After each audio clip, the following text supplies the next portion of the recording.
চলতি বছর নতুন করে আবারও চোখ রাঙাচ্ছে করোনা ভাইরাস। সম্প্রতি রাজশাহীতে কয়েকজনের শরীরে করোনা ভাইরাসের উপস্থিতি পাওয়া গেছে। জেলাটিতে ২৬টি নমুনার ১৩টিতে করোনা ভাইরাস ধরা পড়ে। এই হিসেবে আক্রান্তের হার ৫০%। ওয়ালটন আবারও মিলিনিয়ার অফারে ওয়ালটন ফ্রিজ কিনে আপনিও হয়ে যেতে পারেন মিলিয়নিয়ার। মিলিনিয়ার ছড়াছড়ি দেশ জুড়ে, এটা শুধু ওয়ালটনই পারে। তাই ঈদের ট্রেনে ঢাকায় ফিরতি যাত্রীদের স্বাস্থ্যবিধি মেনে চলার অনুরোধ করেন রেল মন্ত্রণালয়। এমনকি সবাইকে মাস্ক পরতেও জানানো হয়। ৮ জুন মন্ত্রণালয়ের গণসংযোগ কর্মকর্তা রেজাউল করিম সিদ্দিকী স্বাক্ষরিত এক সংবাদ বিজ্ঞপ্তিতে এই তথ্য জানানো হয়।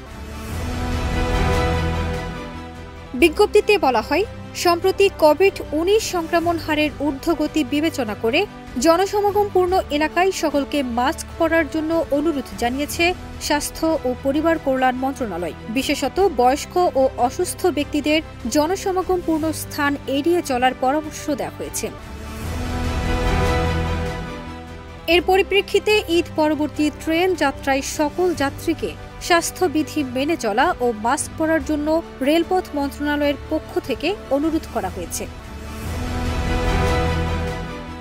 ২০২০ সালের মার্চে প্রথম করোনা শনাক্তের পর ২০২২ সাল থেকে দেশে করোনা সংক্রমণ কমতে শুরু করে। পরের বছর থেকে করোনা রোগী শনাক্তের হার নেমে আসে প্রায় শূন্যের কোঠায়। ফলে মাস্ক পরার যে বিধি নিষেধ তাও সে সময় তুলে নেওয়া হয়।